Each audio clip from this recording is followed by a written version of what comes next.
दिल्ली, दिसंबर का महीना, साल 2000। शहर पर ठंड का कहर था। कनकनाती हवाएं पुरानी दिल्ली की गलियों से गुजरती थी। लेकिन उस रात, 22 दिसंबर की उस रात, ठंड से भी ज़्यादा खतरनाक कुछ और था, जो अंधेरे में पल रहा था और किसी को इसकी भनक तक नहीं थी। लाल किला, मुग़ल बादशाहों का वो महल जिसकी लाल पत्थर की दीवारें सदियों की गवाह हैं, जहाँ से हर साल 15 अगस्त को प्रधानमंत्री तिरंगा फहराकर करोड़ों हिंदुस्तानियों से मुखातिब होते हैं। वो जगह सिर्फ एक इमारत नहीं है, वो भारत की आत्मा का प्रतीक है। और उसी रात उसी प्रतीक को निशाना बनाया जाने वाला था। रात के करीब 9 बजे लाल किले के परिसर में भारतीय सेना की 7वीं राजपूताना राइफल्स के जवान अपनी तैनाती पर थे। सब कुछ शांत था। ठंड में लिपटी दिल्ली की वो रात बिल्कुल आम लग रही थी। जवान अपनी अपनी चौकियों पर थे। रात की ड्यूटी का हिसाब किताब चल रहा था।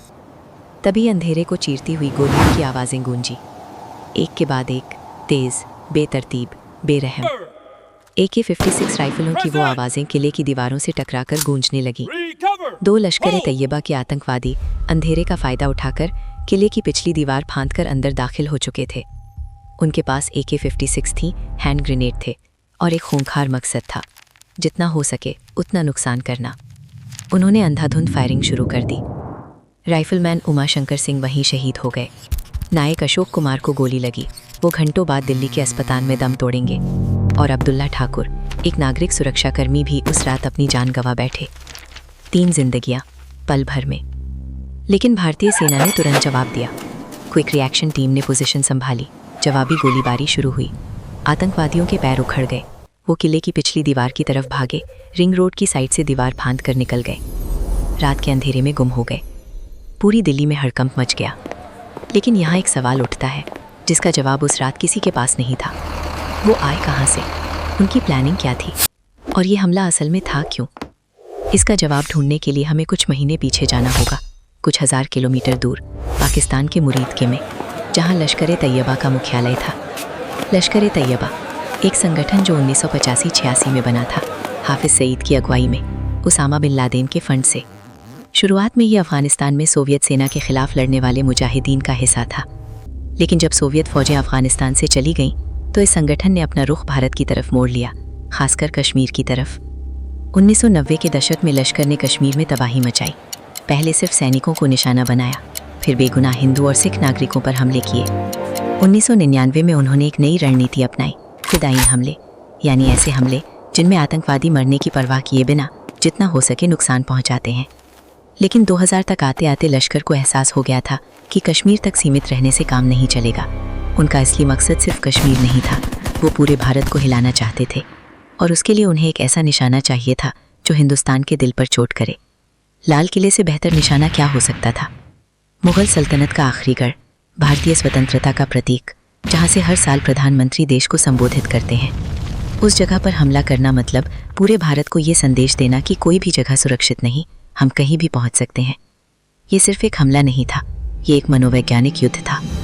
और इस युद्ध की कमान थी एक शख्स के हाथ में, मोहम्मद आरिफ उर्फ अशफाक।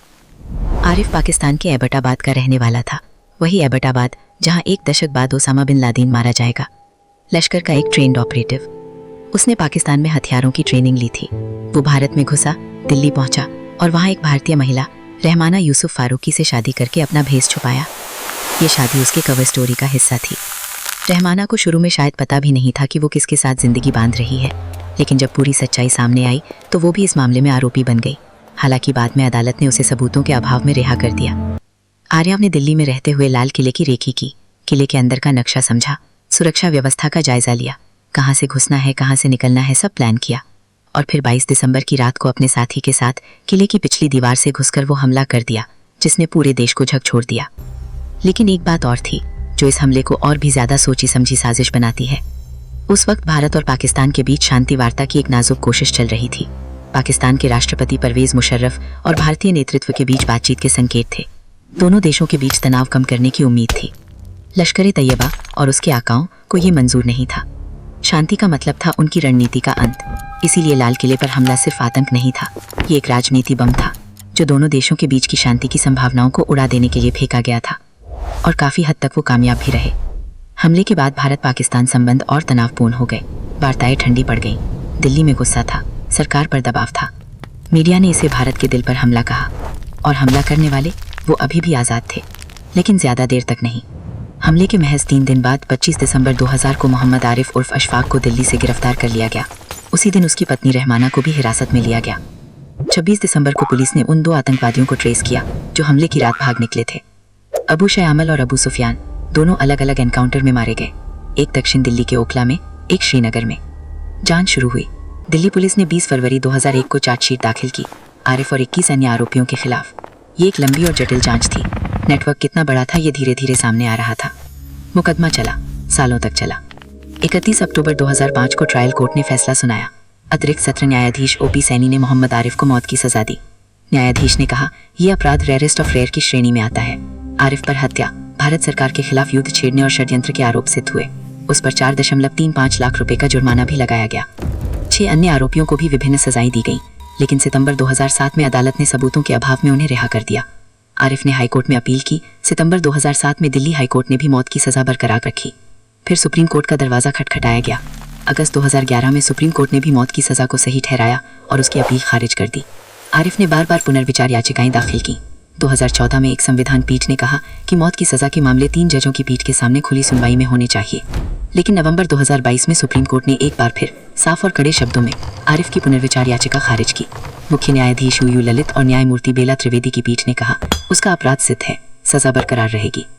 और जनवरी 2026 तक, यानी स्क्रिप्ट लिखे जाने तक, सुप्रीम कोर्ट ने उसकी एक और याचिका पर सुनवाई का नोटिस जारी किया है।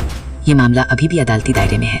25 साल से ज्यादा हो चुके हैं उस रात को, लेकिन ये कहानी अभी खत्म नहीं हुई।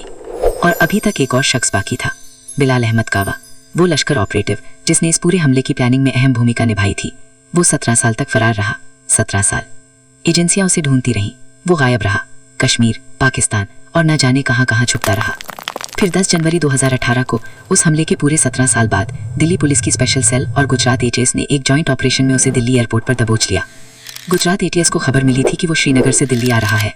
एयरपोर्ट पर जाल बिछाया गया और जैसे ही 37 साल का बिलाल दिल्ली एयरपोर्ट पर उतरा, हथकड़ियां लग गईं।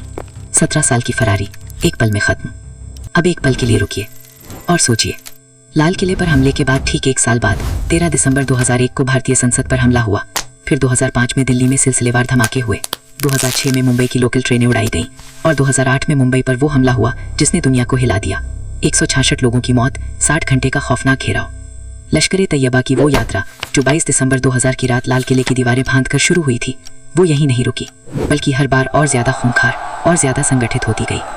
लाल किले पर हमला लश्कर का पहला फिदायीन हमला था जो कश्मीर के बाहर हुआ। इससे पहले उन्होंने कभी दिल्ली तक हाथ नहीं बढ़ाया था। ये एक टेस्ट था, एक प्रयोग। और जब वो भागने में कामयाब रहे, जब दुनिया ने देखा कि भारत की राजधानी में घुसपैठ संभव है, तो उनकी हिम्मत और बढ़ गई। राइफलमैन उमाशंकर सिंह, नायक अशोक कुमार और नागरिक सुरक्षा कर्मी अब्दुल्ला ठाकुर उस रात अपनी ड्यूटी पर थे। उन्हें नहीं पता था कि ये उनकी आखिरी रात होगी। उनके परिवारों को नहीं पता था कि सुबह खबर क्या आएगी। उनके नाम इतिहास में दर्ज है, उस दर्दनाक रात के गवाह के तौर पर, जिसे दिल्ली कभी नहीं भूलेगी। 22 दिसंबर 2000, जब लाल किले की दीवारें गोलियों की आवाज़ से गूंजी थी, और उस रात जो सवाल उठा था, क्या हम सच में सुरक्षित हैं, उसका जवाब आज भी उतना ही भारी है जितना उस रात था। क्योंकि कुछ जख्म इमारतों पर नहीं, यादों पर लगते हैं, और वो जख्म कभी पूरी तरह नहीं भरते।